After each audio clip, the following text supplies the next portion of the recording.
ప్రభు నామంలో చేరొచ్చినటువంటి దైవ సేవకులకి, పరిచారకులకి, విశ్వాసులకి, సహోదర సహోదరులందరికీ ఈ యొక్క ఉదయకాల సమయాన్ని యేసు ప్రభువారి యొక్క పరిశుద్ధమైనటువంటి నామంలో నా యొక్క హృదయపూర్వకమైనటువంటి వందనాలు తెలియజేస్తున్నాను. ఈ యొక్క దినాన్ని మనల్ని ప్రభు సజీవ లెక్కలో ఉంచి 4496వ దినానికి నడిపించినందుకు ప్రభువుకి ఎంతగానో స్తుతులు చెల్లిస్తున్నాం. ఈ యొక్క ఈ దినం కొరకై మన మధ్యలో దైవ సేవకులు చిరంజీవి గారు కాకినాడ నుంచి ఉన్నారు. వాక్యం చెప్పబోతున్నారు. మనం మొదటగా ప్రార్థనతో ఈ యొక్క మార్నింగ్ కాన్ఫరెన్స్ ని ప్రారంభించుకుందాం. తర్వాత మధ్యమాను చంద్రయ్య గారు పాట పాడతారు. సిద్ధంగా ఉండాలని కోరుతున్నాను. ఆ, ఈ సందర్భంలో ప్రారంభ ప్రార్థన చేయవలసిందిగా ముత్యాల మోజెస్ గారిని నేను కోరుతున్నాను. బ్రదర్. ప్రేమ కలిగిన తండ్రి, దయగలిగిన ప్రభువ, మీ ప్రియ కుమారుడు మా ప్రభువైన యేసు క్రీస్తు శ్రేష్టమైన నామములో స్తోత్రములు చెల్లిస్తున్నాం. నాన్న, మార్నింగ్ కాన్ఫరెన్స్ కై ఈ దినం దేవుని సేవకులు చిరంజీవన గారు తిరిగా పాట పాడే నాన్న దేవుని సేవకులు ఇరువుని కూడా బలపరచండి. ఈ మార్నింగ్ కాన్ఫరెన్స్ ను ఆది నుంచి అంతం వరకు క్రమంగా మర్యాదగా ఎటువంటి నెట్వర్క్ ఇష్యూ లేకుండా సహాయం చేయమని ప్రార్థన చేస్తున్నాం. నడిపిస్తున్న మీ దాసులు రూపసన్న గారిని కూడా జ్ఞాపకం చేసుకున్నా. దయచేసి మీ దాసుని బలపరచండి.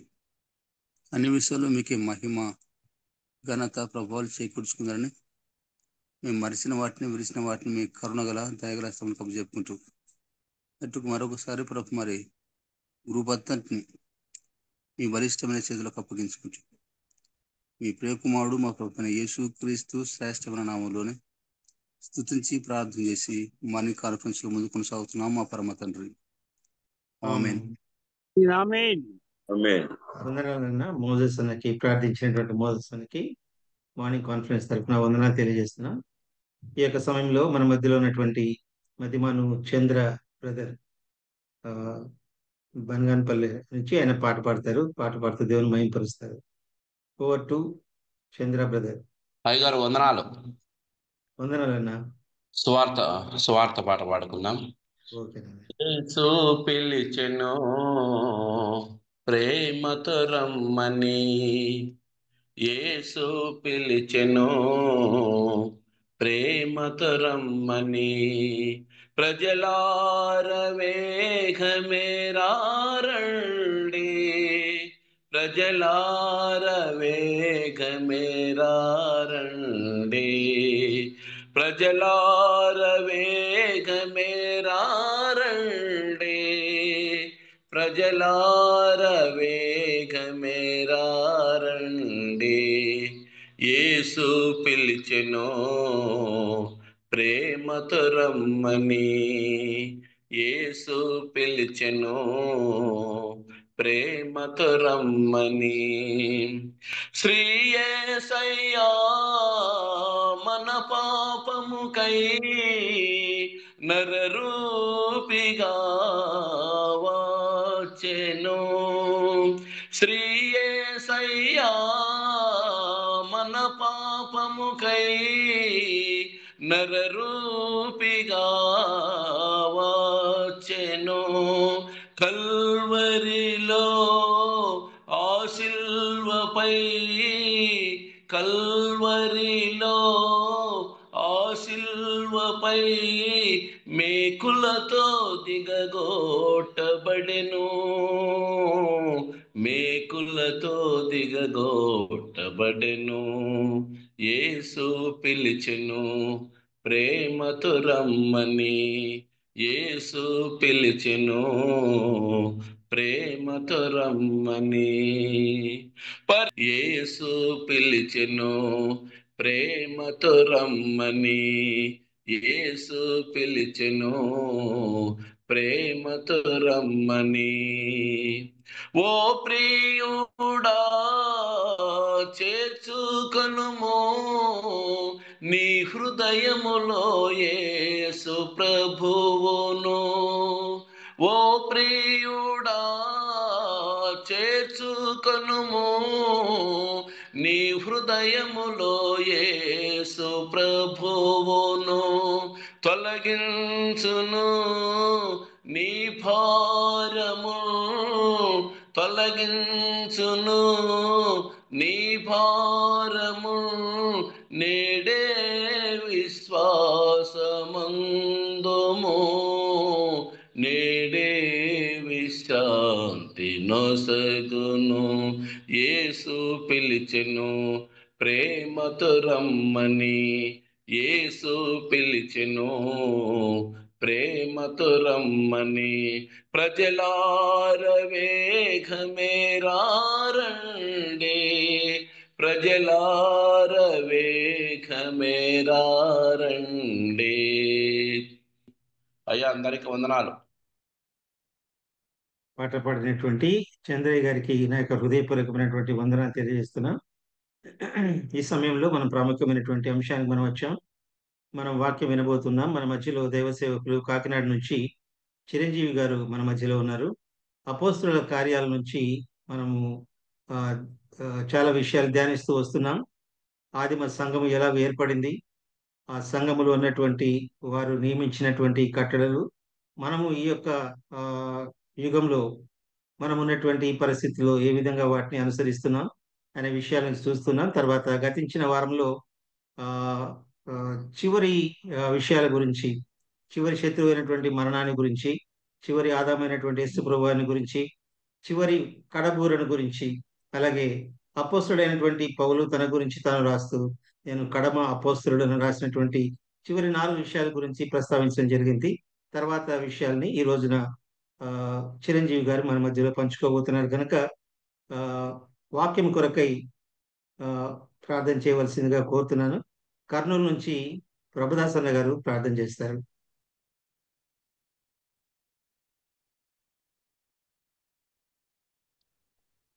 ప్రార్థన చేసుకుందాం. కృపావాత్సల్యుడా, మజీవాధిపతి, అనంతుడా, ద్వితీయుడా, స్తోత్రములు. రక్షకుడు నీ ప్రియ కుమారుడు యేసుక్రీస్తుల వారి శ్రేష్టమైన ఘనమైన నామములో మరొకసారి ఉదయకాల సమయంలో నీ పాత్రలో చేరి నిన్ను స్తుతించి పూజించి జ్ఞాపకం చేసుకునే కృపను భాగ్యాన్ని ఇచ్చారు. స్తోత్రములు. రాత్రి పడకలు నెమ్మదిని విశ్రాంతిని ఆరోగ్యం ఇచ్చారు. ఉదయం మెలకు దయచేశారు. సజీవ లెక్కలు ఉంచారు. స్తోత్రములు. అన్నిటికంటే మీరు మాకు అనుగ్రహించిన రక్షణను బట్టి, పాప విమోచనను బట్టి, నిత్య రాజ్యమును బట్టి, నిత్య జీవమునకే స్తోత్రములు. అవునానా ఉదయకాల సమయంలో ఈ మార్నింగ్ కాన్ఫరెన్స్ ఇలాగ మమ్మల్ని సమకూర్చారు. స్తుతిస్తున్నాం. పాటల ద్వారా నేను జ్ఞాపకం చేసుకునే భాగ్యాన్ని ఇచ్చారు. స్తోత్రములు. తేడా విశేషంగా మా మధ్య నీ దాసులు శ్రీనివాన గారు ఉన్నారు. ఈ దాసుల్ని జ్ఞాపకం చేసుకోండి, బలపరచండి. కావలసిన ఆత్మీయ ఆహారమును సిద్ధపరిచిన వాటిని మాకు అనుగ్రహించండి. ఈ దాసుని మీరు సరి జ్ఞాపకం చేసుకోమని ప్రార్థిస్తున్నా. నడిపించిన ప్రియులు రూపసన్నాన్ని బట్టి స్తోత్రములు. విశేషంగా ఇందు విషయమై ప్రయాసపడుతున్నా మా ప్రియులు నీ దాసులు తండ్రి బన్నబసనాన్ని బట్టి, కుటుంబాన్ని బట్టి, సంఘాన్ని బట్టి జ్ఞాపకం చేస్తున్నాం. అనేకులు మా మధ్యకి తీసుకొచ్చి ఆహారం, అనుదిన ఆహారము, ఆత్మీయ ఆహారం అందిస్తున్నందుకు స్తోత్రంలో చెల్లిస్తున్నాం. రాబోతున్న దేవుళ్ళు న్యాయపరంగా మీరు అనుగ్రహించమని వేడుకుంటున్నాం. చేరువచ్చిన కుటుంబాలన్నిటిని మీరు జ్ఞాపకం చేసుకోండి. విశేషంగా సరే మరి మా ప్రియులు ఆదినారాయణ ప్రియ భార్య అక్కను జ్ఞాపకం చేసుకోండి. చిన్న నెమ్మదిని బట్టి స్తోత్రం. సంపూర్ణమైన ఆరోగ్యం కొరకు వేడుకుంటున్నాం. గాయం చేయవాడని కట్టువాడని సర్వీసుల స్తోత్రములు. ఇలా అవుతుంది. జూమ్లో ఇంతవరకు మీరు నిర్వివాహంగా మీరు నడిపించినందుకు స్తోత్రం. ముందు కూడా మీ ఆత్మ సహాయం అనుగ్రహించండి. ఇది మన చక్కటి సమయాన్ని అనుగ్రహించి జూమ్లో ఎలాంటి డిస్టర్బెన్స్ లేకుండా మీరే ఉండి నడిపించి మిమ్మల్ని మీరు మహిపరుచుకోమని మా విమోచకుడు, మా రక్షకుడు, నీ ప్రియ కుమారుడు యేసుక్రీస్తు నామమున ప్రార్థించి వేడుకుంటున్నాం మా పరమ తండ్రి. ఆమేన్. వందనాలు అన్న ప్రభుదాస్ అన్న గారు, వందనాలు. వందనాలు. ప్రాముఖ్యమైన సమయానికి మనం వచ్చాం కాబట్టి మనం వాక్యంలోనికి వెళ్దాం. ఈ సమయాన్ని ఆ చిరంజీవి గారికి అప్పగిస్తున్నాం.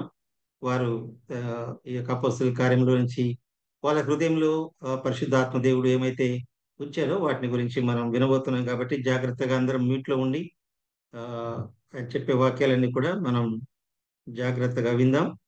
Over to Chiranjeevi brother from Kakinada. వందనాలు బ్రదర్, మీరు మ్యూట్లో ఉన్నారు బ్రదర్. వందనాలు బ్రదర్. వందనాలు. ప్రభువును రక్షకుడైన యేసుక్రీస్తు నామములో చేరు వచ్చిన దేవుని పిల్లలందరికీ ఈ ఉదయకాల సమయంలో నా ప్రేమ వందనాలు తెలియజేస్తున్నాను. మీ మధ్య మరొకసారి దేవుని లేఖనాలతో సహవాసం చేయడానికి ప్రభువు మనకు అనుగ్రహించిన ఈ మంచి సమయాన్ని బట్టి ప్రభువుని నేను స్తుతిస్తున్నాను. అవును ప్రియులారా, మన జీవితంలో మరొక సుదినం ప్రభువు అనుగ్రహించాడు. అది మనం ఎన్నడూ మర్చిపోకూడదు. నేను ఎప్పుడు ఇలా ఆలోచిస్తుంటాను, ఆరోగ్యంతో కూడిన ప్రతి దినము దేవుడు మనకు అనుగ్రహించిన వరము అని. ఆరోగ్యంతో మన ఆహారం మనం తింటూ, మన ప్రయాణం మనం చేస్తూ, మన పనులు మనం చేసుకుంటూ, ఎవరి మీద ఆధారపడకుండా మనం జీవించే ప్రతి దినం కూడా దేవుని వరంగా మనం భావించాలి. ఎందుకంటే చాలా మంది అలాంటి అవకాశం లేని వారు బోళ్ళు మంది ఉన్నారు, కానీ దేవుడు తన కన్నును బట్టి మనకు అనుగ్రహించాడని కృతజ్ఞత భావం కలిగి ఉండాలి. దానికి మించి ఇంకా అనేక అమూల్యమైన అవకాశాలు ప్రభు మనకి ఇస్తున్నాడు. ఉదయమే దేవుని వాక్యాన్ని ధ్యానించడం, ప్రభుతో సహవాసం చేయడం, అది మన జీవితాల్ని ఆయన వైపుకు, ఆయన స్వారూప్యానికి, ఆయన సంకల్పానికి మనల్ని మలచాలి. ఒక గొప్ప ప్రమాదం ఏమిటంటే,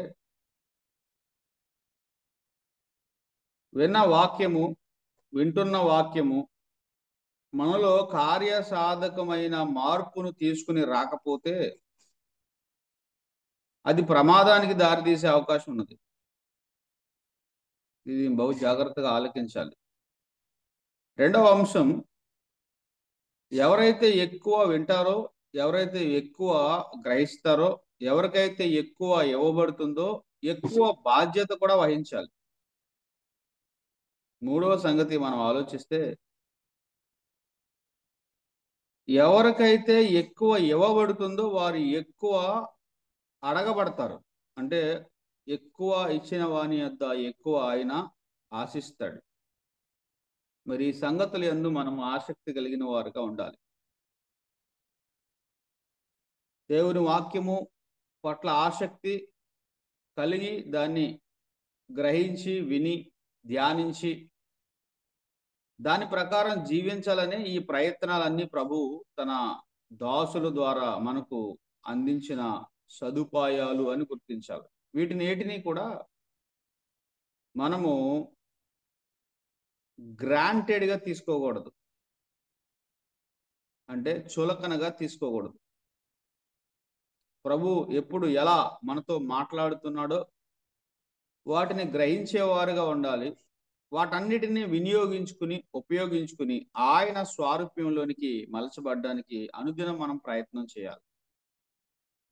ప్రభువు నామానికి మహిమ కలుగును గాక. ఆయా దేవుని దాసులు ఆయా లేఖన గ్రంథాల్లోంచి అమూల్యమైన సంగతులు మనకి అందించడం మనం చూస్తున్నాం. దాన్ని బట్టి దేవునికి స్తోత్రం కలుగును గాక.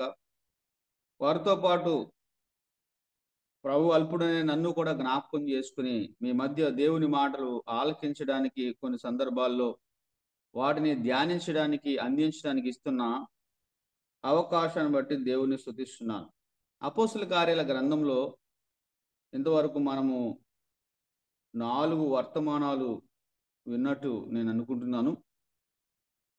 అంటే అపోస్తుల కార్యాల గ్రంథం వచ్చిన వెంబడే వచ్చిన ధ్యానం కాదు, కానీ కొన్ని ప్రాముఖ్యమైన సంగతులను మనము ఆలోచిస్తున్నాం. దేవుడు తన అనాదికాల సంకల్పంలో ఈ గ్రంథాన్ని రాయించడం ద్వారా ఒక గొప్ప ఏర్పాటు ఆయన కలిగి ఉన్నాడు అని చెప్పడంలో సందేహం లేదు. కారణం ఏంటంటే సువార్తలకు తర్వాత వచ్చే ఈ యొక్క పత్రికలకు మధ్య సరి అయిన వారధి, ఒక చరిత్రాత్మకమైన గ్రంథము దేవుడు లూకా చేత రాయించాడు. లూకా గురించి మనం ఆలోచిస్తే, గ్రంథకర్త గురించి ఆలోచిస్తే, క్రొత్త నిబంధనలో ఎంటైర్ న్యూ టెస్టమెంట్ లో ఒకే ఒక్క రచయిత,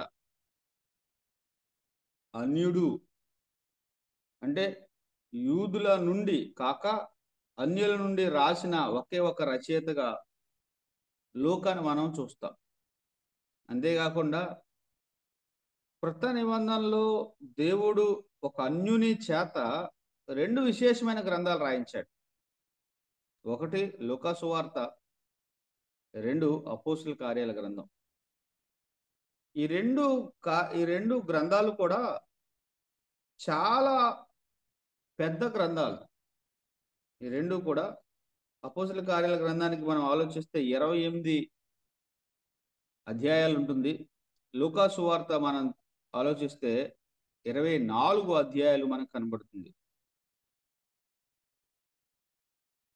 వెరిసి 52 అధ్యాయాలు అంటే క్రొత్త నిబంధనలో చాలా ఎక్కువ భాగం ఒక అన్యుని చేత దేవుడు రాయించడానికి పూనుకున్నాడు అంటే ఎంత గొప్ప సంగతో మీరు ఆలోచించండి.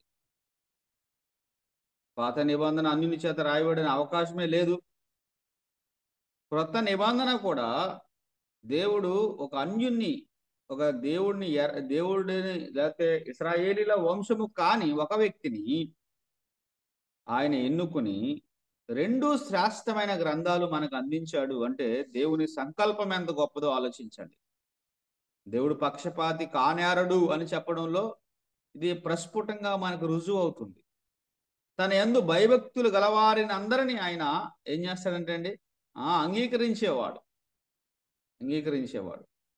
ఈ లూకా మారు మనసు పొందిన కారణాన్ని బట్టి వృత్తిపరంగా వైద్యుడే, కానీ దేవుని పట్ల అతనుకున్న ఆశ, ఆకాంక్ష, ఆలోచన, ప్రభు చిత్తం పట్ల అతనుకున్న అపేక్ష, అతడు దేవుని చేతిలో బలమైన ఆయుధముగా వాడబడ్డానికి, చరిత్రలో మర్చిపోలేని ఒక వ్యక్తిగా మిగిలిపోవడానికి దోహదపడింది.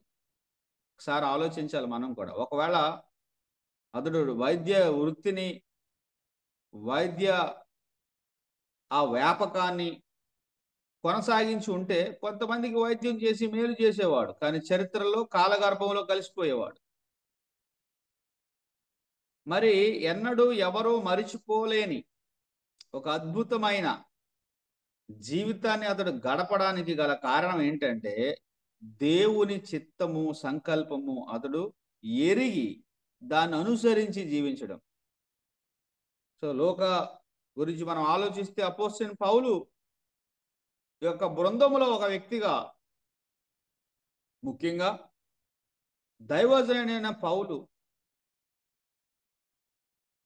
తనకున్న అనారోగ్య పరిస్థితిని బట్టి ఒక వైద్యుడు తనతో ఉంటే ఎంత మేలో ఆలోచించిన వాడుగా ఉండగా, ఒకవేళ పౌలు ప్రార్థన అయి ఉండొచ్చు.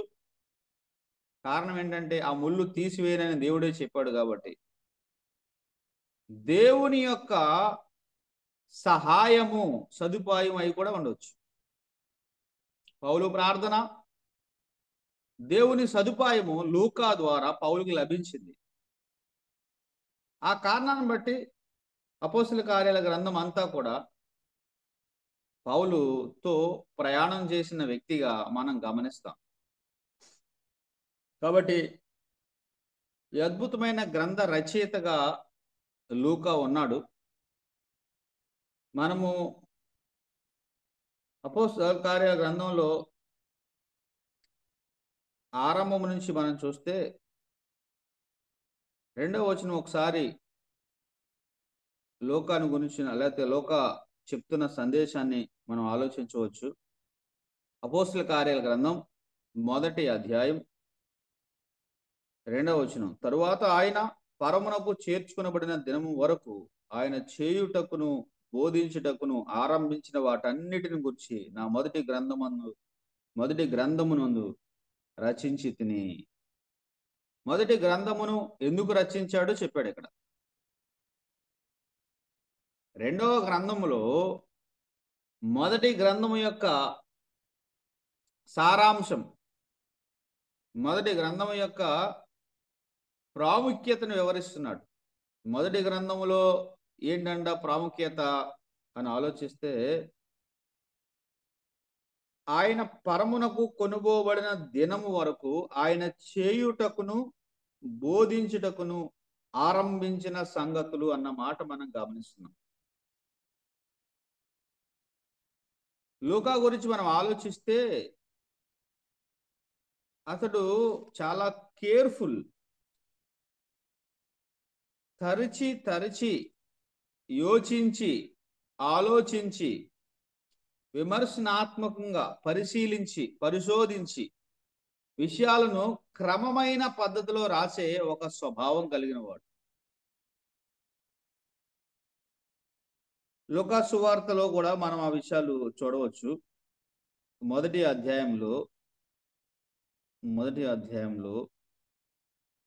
మొదటి నుంచి నేను చదువుతున్నాను. ఘనత వహించిన ఓ థియోఫిలా, ఆరంభం నుండి కన్నులారా చూచి వాక్య సేవకులైన వారు మనకు అప్పగించిన ప్రకారము మన మధ్యను నెరవేరిన కార్యములను గురించి వివరముగా వ్రాయుటకు అనేకులు పూనుకొని ఉన్నారు గనుక నీకు ఉపదేశింపబడిన సంగతులు నిశ్చయముగా జరిగినవని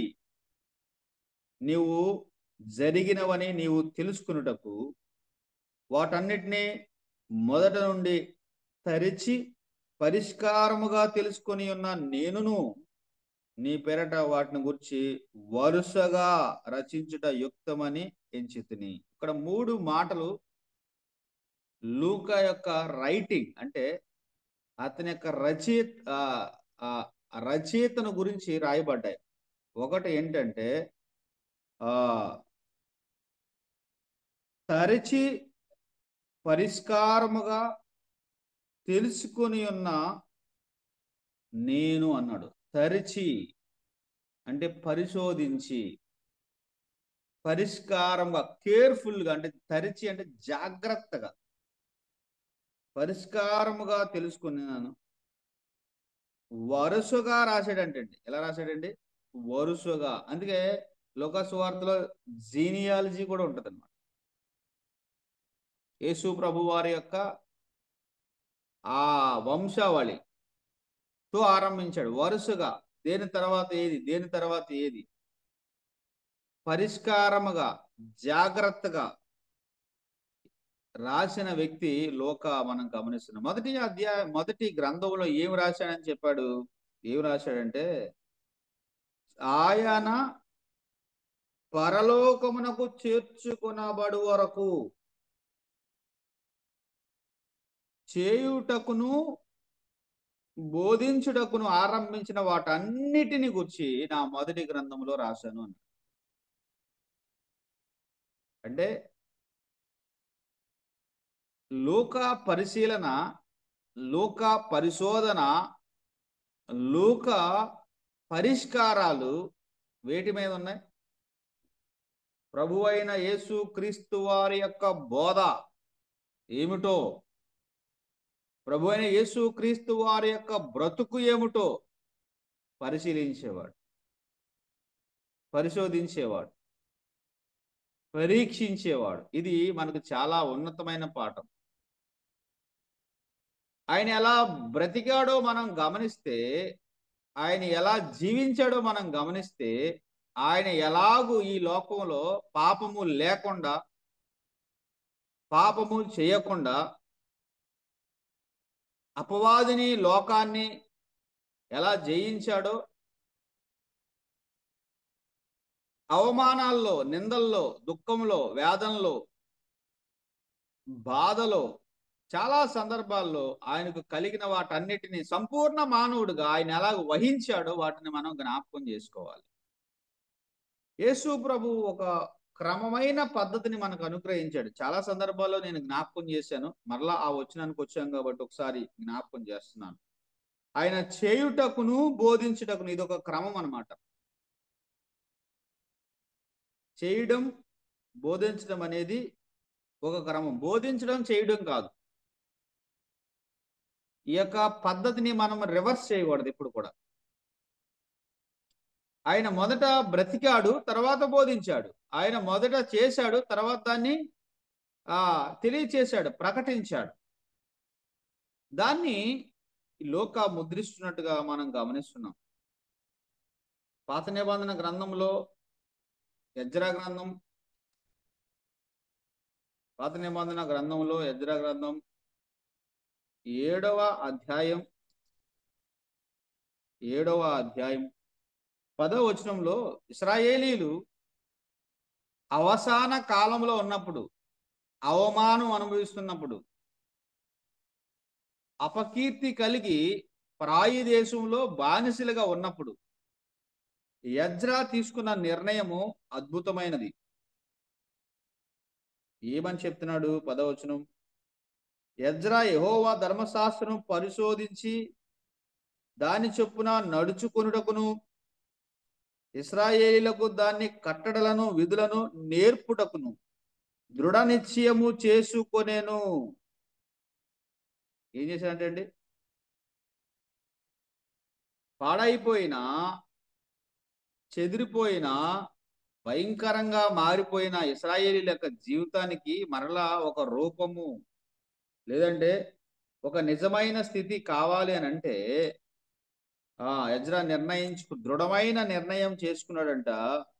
అది ఏమిటని మనం ఆలోచిస్తే దాన్ని ధ్యానించాలి, ఒకటి పరిశోధించాలి, దాని చొప్పున నడుచుకోవాలి అంటే బ్రతకాలి, ఆ తర్వాత నేర్పించాలి అంటే బోధించాలి అని నిర్ణయించుకున్నాడంట. ఎంత అద్భుతమైన మాట! పాత నిబంధనలో కూడా ఎజ్రాకున్న ఈ యొక్క నిశ్చయత మనం కలిగిన వారు ఉన్నాం. బోధించడం చాలా మంది ఆసక్తి కలిగి బోధిస్తున్నారు, మంచిదే. కానీ ఈ ఆసక్తి కలిగి బోధించే మనము అనుసరించడానికి ఇష్టపడుతున్నామా అని మనము ఆలోచించాలి. అని ఆలోచించకపోతే కనుక దేవుడు మన యొక్క జీవితంలో దాన్ని ఫలింప చేయలేడు అని మనం ఆలోచించాలి. కాబట్టి చేయడం ఆరంభం, దాని ప్రకారం బోధించడం రెండోదిగా మనం గమనిస్తున్నాం. కాబట్టి ఇంకొక మాట కూడా మనం ఇక్కడే చూడవచ్చు. లూకాసు వార్త 11వ అధ్యాయంలో కానీ, కొరింథీ పత్రిక 4:17లో కానీ పౌలు కూడా ఈ విషయాన్ని తెలియజేశాడు. కొరింథీ పత్రిక 4వ అధ్యాయం, మొదటి కొరింథీ పత్రిక ఒకసారి 17వ వచనం చూద్దాం. మొదటి కొరింథీ పత్రిక 4వ అధ్యాయం 17వ వచనం. ఇందు నిమిత్తము ప్రభునందు నాకు ప్రియుడు నమ్మకమైన నా కుమారుడునకు తిమోతి మీ వద్దకు పంపి ఉన్నాను. అతడు క్రీస్తునందు నేను నడుచుకుని విధమును, అనగా ప్రతి స్థలములోను ప్రతి సంఘములోను నేను బోధించు విధమును మీకు జ్ఞాపకము చేయును. వరుస ఎంత బాగుందో చూసారా? పాత నిబంధనలో ఒక వ్యక్తిని, క్రొత్త నిబంధనలో మరొక వ్యక్తిని ప్రభువలే వారు ఎలాగో అనుసరించారో మనం గమనిస్తున్నాం. పౌలు అన్నాడు, నేను తిమోతిని మీ వద్దకు పంపిస్తాను. అతడు నాకు ప్రియమైన వాడు, నమ్మకమైన వాడు, నాకు కుమారుడు. అతడు వచ్చిన తర్వాత మీకు ఏం చెప్తాడంటే, క్రీస్తు నందు నేను నడుచుకుని విధమును అన్నాడండి. నేను ఆపదలో ఉన్నప్పుడు, కంటి జబ్బులో ఉన్నప్పుడు, అనారోగ్యంలో ఉన్నప్పుడు, శ్రమలో ఉన్నప్పుడు, సువార్త వలన కలిగిన ఆ శ్రమల అనుభవంలో నాతో ఉన్న నా ప్రియ కుమారుడు నమ్మకమైన వాడు. నా నడక, నా జీవితం, నా బ్రతుకు ఎలా ఉందో చెప్తాడు. అది మొదటిది. రెండవది, ప్రతి స్థలమునందు ప్రతి సంఘములోను నేను బోధించే విధము మీకు జ్ఞాపకం చేస్తాడు అని చెప్పాడు. ఎంత బాగుంది! బ్రతకడము, దాన్నే బోధించడం అనేది శక్తివంతమైనది. మనం ప్రార్థన చేయాలి, దేవా నా బోధ లేదంటే నా బ్రతుకు, నా బోధకు ఎలా ఉండాలండి? సహాయకరంగా ఉండాలి, దృఢంగా ఉండాలి. యేసు ప్రభు యొక్క జీవితం అంతా అదే. ఆయన మొట్టమొదట 30 సంవత్సరాలు జీవించాడండి. ఎవరికి తెలియని జీవితం, hidden life of Jesus Christ అని చెప్తారు. 30 సంవత్సరాలు ఆయన జీవిస్తే మత్తయి సువార్త 3వ అధ్యాయం 16వ వచనంలో ఆయన గురించి, లేదంటే 17వ వచనంలో ఆయన గురించి చెప్పిన మాట ఒకటి మనం గమనిస్తాం. ఇదిగో ఈయనే నా ప్రియ కుమారుడు, ఈయన యందు నేను ఆనందించున్నానని ఒక శబ్దము ఆకాశం నుండి వచ్చాను అన్నమాట. చూసారు ఎంత బాగుందో. అప్పటికి యేసు ప్రభు అద్భుతాలు చేయలేదండి. ఒక్క అద్భుతం కూడా చేసినట్టు రాయబడలేదు. ఆయన అద్భుతమైన ప్రసంగాలు కూడా చేయలేదండి. కొండ మీద ప్రసంగం, ఒలీవల తోట, ఒలీవల కొండ మీద ప్రసంగం, మేడగది ప్రసంగం, ఇవేమి చేయలేదు. యేసు ప్రభు ఒక్క రోగిని కూడా స్వస్థపరచలేదు అప్పటి వరకు, రాయబడలేదు. అంతేకాకుండా ఆయన సుదీర్ఘమైన ప్రాంతాలు తిరగలేదు. సంవత్సరానికి ఒకసారి మాత్రం యెరూషలేమునకు తల్లిదండ్రులతో ఏటేటా వచ్చేవారు, అందరు యూదుల వలెనే. యేసు ప్రభు ఎక్కువ మంది లేకపోతే ఎక్కువ మంది ప్రజలతో సంబంధం కలిగిన వాడు కూడా కాదు అప్పటికి. కానీ పరలోకమందున్న తండ్రి ఒక్క మాటతో చెప్పాడు, ఈ 30 సంవత్సరాల జీవితం నాకు సంతోషాన్ని కలిగించింది అని చెప్పాడు. ఎంత అద్భుతమైన మాట. 3.5 సంవత్సరాల దేవుని పరిచర్య కొరకు 30 సంవత్సరాల ఆ తర్ఫీదు పరలోకమందున్న దేవుడు యేసు ప్రభుకు అనుగ్రహించాడు. మౌనంగా తల్లిదండ్రులకు లోబడ్డాడు. విధేయతతో ఆయన తండ్రిని సంతోషపరిచాడు. ఈయన నా ప్రియ కుమారుడు, ఈయన యందు నేను ఆనందిస్తున్నాను అని తండ్రి చెప్పగలిగాడు. చాలా సందర్భాల్లో మనం చేసిన పనిని బట్టే దేవుడు మనను ప్రసంగాలను బట్టి, సేవను బట్టి, లేకపోతే మనం తిరిగిన ప్రాంతాలను బట్టి దేవుడు మనలను అంగీకరిస్తాడనే అభద్రత భావంలో ఉంటాడు. అప్పటికి యేసు ప్రభు ఒక్క ప్రసంగం చేయలేదు, ఒక్క సూచక్రియ కూడా బయటికి కనపడలేదు. ఆయన చాలా ప్రాంతాలు తిరిగిన వాడుగా కూడా లేడు. కానీ తండ్రి ఏమంటున్నాడు? ఈయన నా ప్రియ కుమారుడు, ఈయన యందు నేను ఆనందిస్తున్నాను అని చెప్పాడు. ఆ రహస్య జీవితం, ఆ ఒంటరి జీవితం, లేదంటే ఆ ఎవరికి తెలియని ఆ పల్లెటూరులో ఆ యేసేపు చనిపోగా తన తల్లికి సహాయం చేస్తూ తన కుటుంబాన్ని పోషించడానికి యేసు ప్రభు తీసుకున్న ఆ బాధ్యత, అంతేకాకుండా ఎల్ల వేళలా పరలోకమందున్న తండ్రి చిత్తాన్ని చేయటందు ఆయనకున్న సంపూర్ణమైన నడిపింపు, లేకపోతే సంపూర్ణమైన ఇష్టం పరలోకమందున్న తండ్రిని ఆనందపరిచేదిగా, సంతోషపరిచేదిగా ఉంది. ప్రియులారా, అది ఆయన చేసినవి మనం గమనిస్తున్నాం. తర్వాత బోధ ఆరంభిస్తూ కూడా చేశాడు. అవన్నీ తండ్రికి ఇష్టమైనగా కనపడుతున్నట్టుగా మనం గమనిస్తున్నాం. మన జీవితంలో చాలా ప్రాముఖ్యమైన సంగతి ఏమిటంటే, మనం చేయలేని సంగతులు బోధించడం పరిశీలి యొక్క లక్షణం. మనం పాపం మీద విజయం లేదే, మనకు దేవుణ్ణి సంతోషపెట్టే అనుభవం లేదే, దేవుణ్ణి గంటలు ప్రార్థించే అనుభవం లేదే, లేదా దేవునితో సహవాసం చేసే అనుభవం లేదే. వీటి విషయాలు ఒకవేళ మనం బోధిస్తే మనం ఏమవుతామంటే వేషధారులం అవుతాము. వేశ్యలైనా క్షమిస్తాడు కానీ దేవుడు వేషధారులు క్షమించబడలేరంట. వేశ్యలు వచ్చారు ఆయన దగ్గరికి, అయ్యా వ్యభిచారం అందు పట్టబడ్డాం. ఆయన వారిని క్షమించాడు. ఇక ఎన్నడూ వ్యభిచారం చేయవద్దని ఆజ్ఞాపించాడు. వారు దేవుని రాజ్యంలో మనం చూస్తాం. పరిసయ్యులు శాస్త్రులు వారు కనీసము వ్రేలుతో కూడా కదపలేని కట్టడలను, బోధలను, ఆజ్ఞలను వారు ఆజ్ఞాపిస్తారు కానీ వారు చెయ్యరు, చెప్పుదురే గాని వారు వెళ్ళరు, వెళ్ళే వారిని వెళ్ళనీయరు అని ప్రభు చెప్పాడు. ఒకసారి ఇది మనం తీవ్రంగా ఆలోచించవలసిన ఒక ప్రాముఖ్యమైన సంగతి. ప్రభు దగ్గర మనం సరిచూసుకోవాల్సిన సంగతి. యథార్థంగా ఆయన ఎదుట మనము అప్పగించుకుని అడగవలసిన ప్రాముఖ్యమైన సంగతి. అయ్యా, నేను బోధించే స్టాండర్డ్ నా యొక్క జీవితంలో ఉన్నదా? ఆయన ఏవైతే చేశాడో వాటిని బోధించాడు, ఏవైతే బోధించాడో వాటిని మరలా ఆయన అనుసరించాడు. దాన్ని చాలా నిశితంగా పరిశీలించిన వాడే లోక.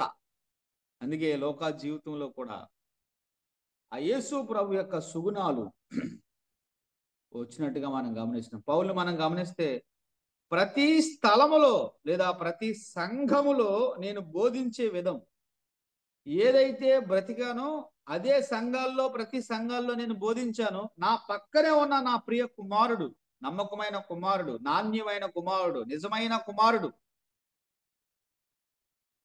ఖచ్చితంగా మీకు తెలియచేస్తాడు అని చెప్పాడు.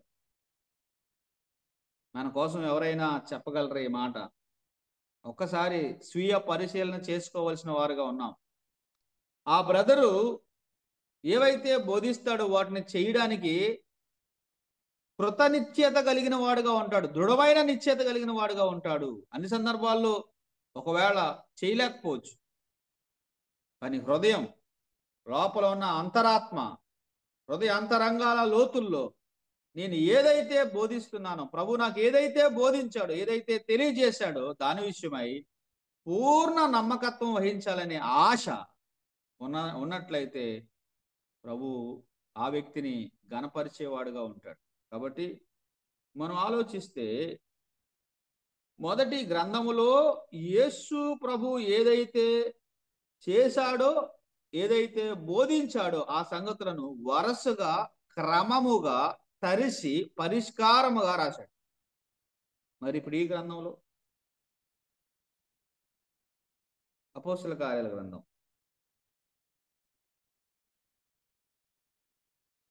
2వ వచనం ఒకసారి మరలా చూద్దాం. అపోస్తల కార్యాల గ్రంథం 2వ వచనం.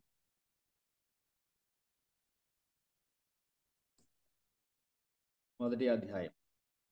తర్వాత ఆయన పరమునకు చేర్చుకునబడిన దినము వరకు ఆయన చేయుటకును బోధించుటకును ఆరంభించిన వాటన్నిటిని గురించిన మొదటి గ్రంథమందు రాసితిని. తర్వాత ఇప్పుడు ఏం చేస్తున్నాడు? ఆయన శ్రమ పడిన తరువాత 40 దినముల వరకు వారికి అగుపడుచు దేవుని రాజ్యము విషయములను గూర్చి బోధించుచు అనేక ప్రమాణములు చూపి వారికి తన్ను తాను సజీవునిగా కనుపరుచుకునేను.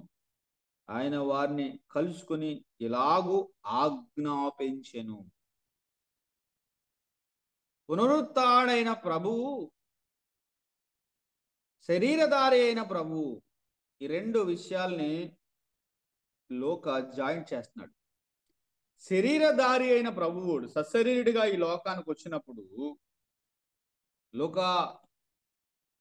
సువార్తలో ఆయన చేయుటకు బోధించడానికి ఆరంభించిన సంగతులు రాశాను. పునరుత్థానుడైన ప్రభు ఇచ్చిన ఆజ్ఞ ఆత్మరూపిగా మా మధ్య ఆయన జరిగించిన కార్యాలు ఇప్పుడు రాస్తున్నాను అని చెప్తున్నాడు. రెండు విభిన్నమైన ప్రభు లక్షణాలని లోక ఇక్కడ క్రోడీకరిస్తున్నట్టుగా మనం చూస్తున్నాం.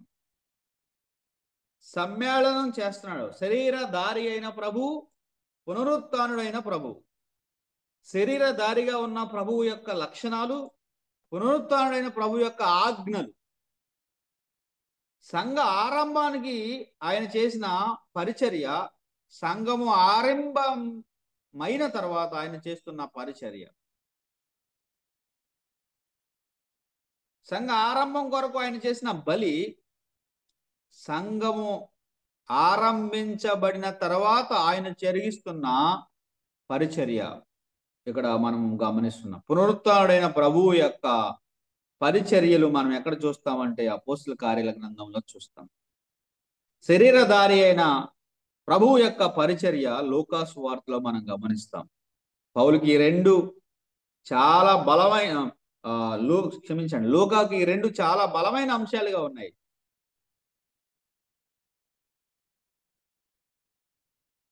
సిలువ వేయబడిన ఆ యేసు ప్రభువు, నిరాకరించబడిన ఆ యేసు ప్రభువు, నిరాధరణకు లోనైన ఆ యేసు ప్రభువు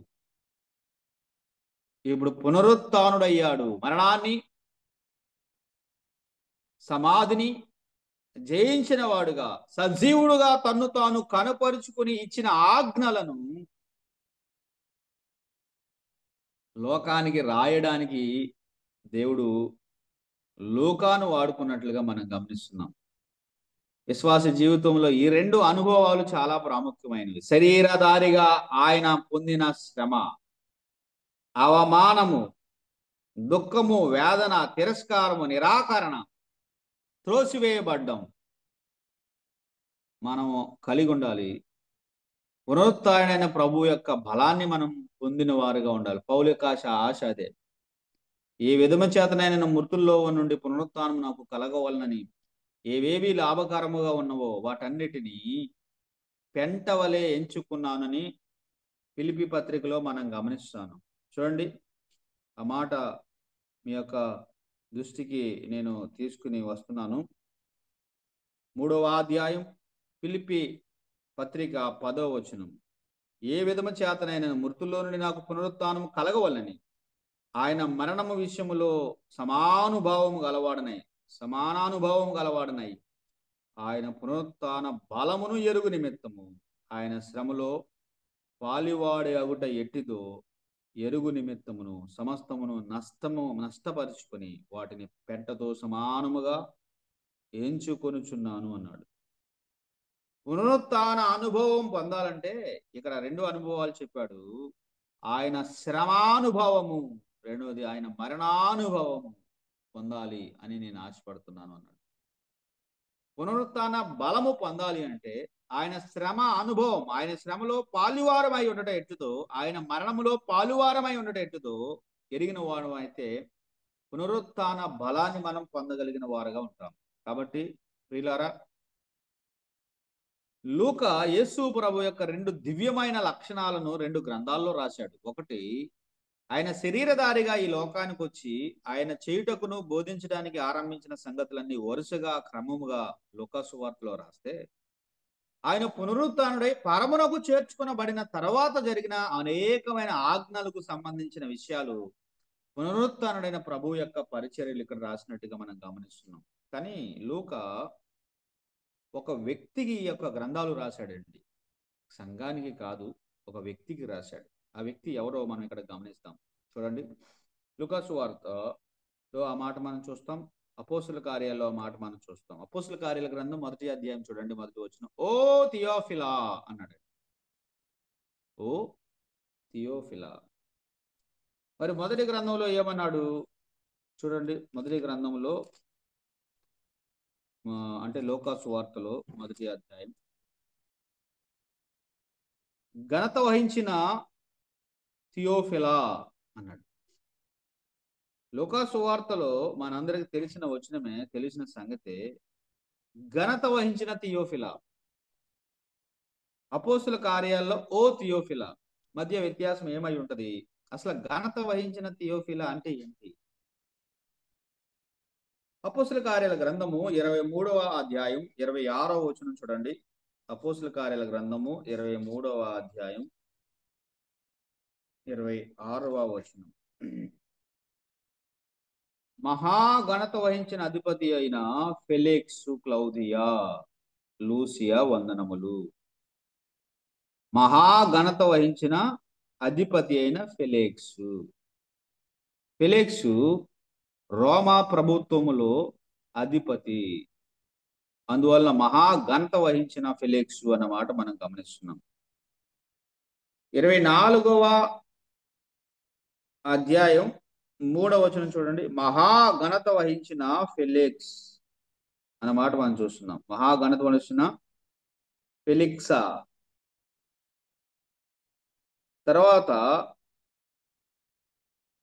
26వ అధ్యాయం 25వ వచనం చూడండి. 26వ అధ్యాయం 25వ వచనం. అదే గ్రంథము అంటే అపోస్తుల కార్యాల గ్రంథము. అందుకు పౌలు ఇట్లా, నేను మహాఘనత వహించిన ఫేస్తు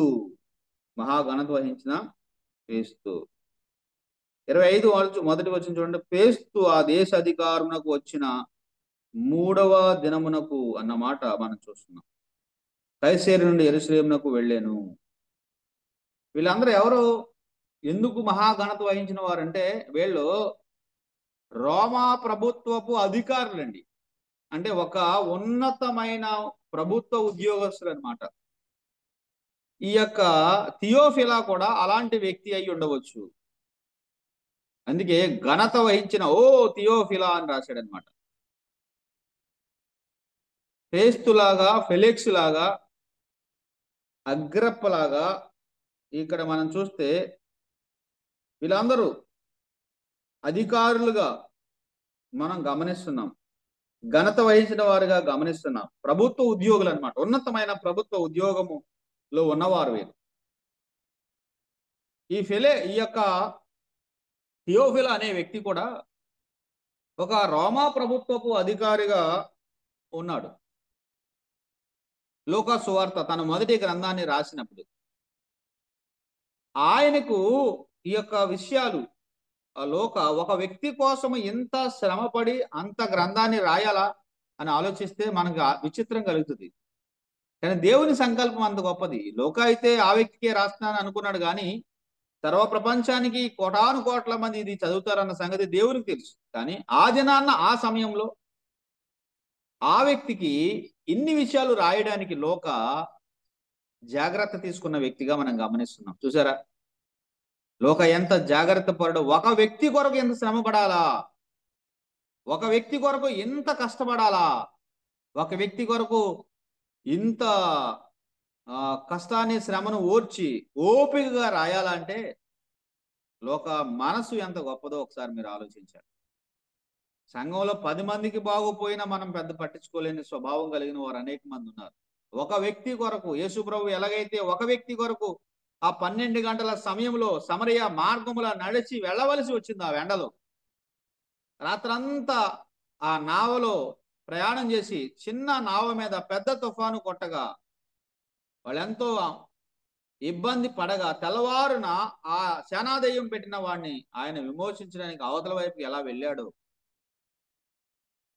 ఆ కోనేరు మంటపం దగ్గర ఉన్న ఒక వ్యక్తినే యేసు ప్రభు స్వస్థపరిచి ఆ 38 సంవత్సరాలుగా అక్కడ పడి ఉన్న అతన్ని స్వస్థపరిచి ఆయన ఎలా ఇంటికి వెళ్ళిపోయాడో.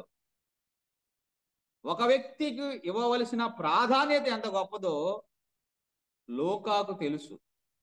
కాబట్టి ఘనత వహించిన థియోఫిలాకు ఈ 2 అద్భుతమైన గ్రంథాలు రాయడానికి ప్రభు ఆత్మ లూకాను ప్రేరేపించినట్టుగా మనం గమనిస్తున్నాం. ప్రతి వ్యక్తి ముఖ్యమైన వాడే. ఒకవేళ అలాంటి వైఖరి మనం కలిగి ఉండకపోతే గనక పాపం చేసిన వారం అవుతాం. ప్రతి వ్యక్తి ముఖ్యమైన వాడే. అతను చేసే చిన్న పని కూడా దేవుని సంఘంలో ముఖ్యమైనది. అతనికి కలిగి ఉన్న చిన్న జ్ఞానము కానీ, చిన్న పని కానీ, చిన్న సామర్థ్యం కానీ ముఖ్యమైనవి. మనం ఎప్పుడు కూడా తృణీకరించకూడదు. కాబట్టి లూకా ఒక వ్యక్తికి రాస్తున్నాడు. ఆ వ్యక్తి ఘనత వహించిన వాడు ప్రభుత్వ ఉద్యోగి అయి ఉండవచ్చు. ఎందుకంటే ఫేస్తు కానీ, లేకపోతే ఇక్కడ మనం చూస్తే ఫెలిక్స్ కానీ వీళ్ళందరూ కూడా మహాఘనత వహించిన వారు అంటే వారు ప్రభుత్వ ఉద్యోగులు. కాబట్టి ఈ యొక్క థియోఫిలా కూడా ఒక ప్రభుత్వ ఉద్యోగిగా రోమా ప్రభుత్వంలో ఉండి ఉండవచ్చు. అయితే అపోస్తల కార్యాలు రాసే సమయానికి అతని యొక్క ప్రభుత్వ ఉద్యోగం పోయిందో లేదా తనే విడిచిపెట్టాడో మనకి వివరాలు లేవు. కానీ ఒకటి మాత్రం వాస్తవం, తనకున్న ఆ యొక్క ఘనత. ఇప్పుడు ఒక ఉన్నతమైన పొజిషన్లో ఉన్నప్పుడు మనల్ని సార్ అంటారు, లేదంటే అయ్యా అంటారు. అది అయిపోయిన తర్వాత అంటారు కదా. కాబట్టి ఆ ఉద్యోగం పోయిందో లేదా ఆ ఉద్యోగం ప్రభు కొరకు ఆయన త్యాగం చేశాడో మనకు తెలియదు. కానీ ఆ ఘనత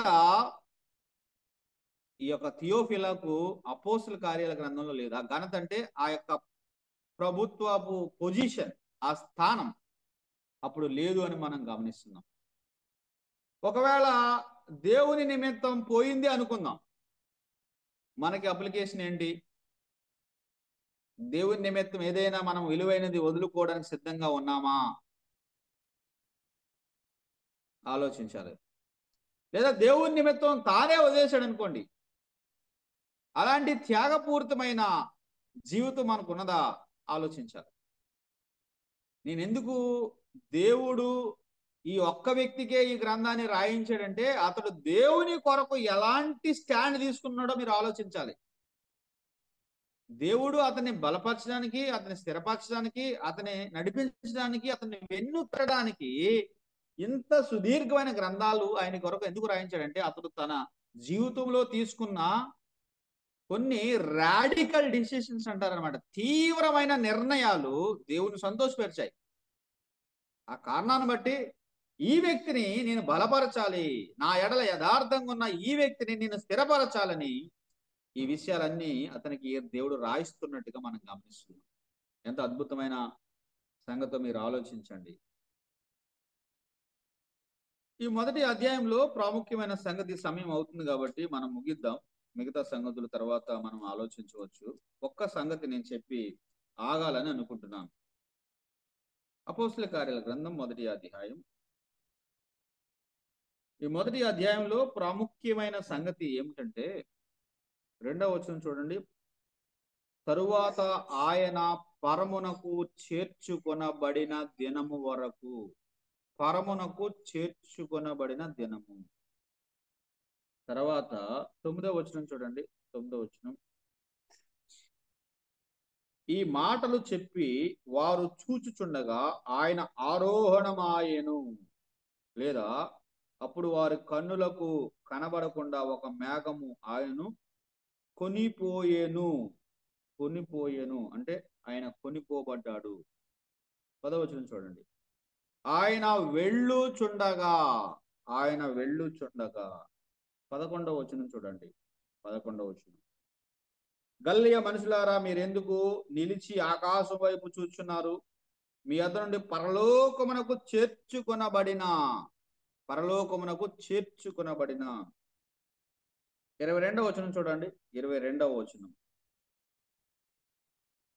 కాబట్టి యోహాను బాప్తిసం ఇచ్చినది మొదలుకొని ప్రభువైన యేసు మన యొద్ద నుండి పరమునకు చేర్చుకొనబడిన దినము వరకు. ఈ అధ్యాయంలో ప్రాముఖ్యమైన సంగతి చాలా ఉన్నాయి. దాంట్లో ప్రాముఖ్యమైన సంగతి ఏమిటంటే యేసు ప్రభు పరలోకమునకు చేర్చుకొనబడడం.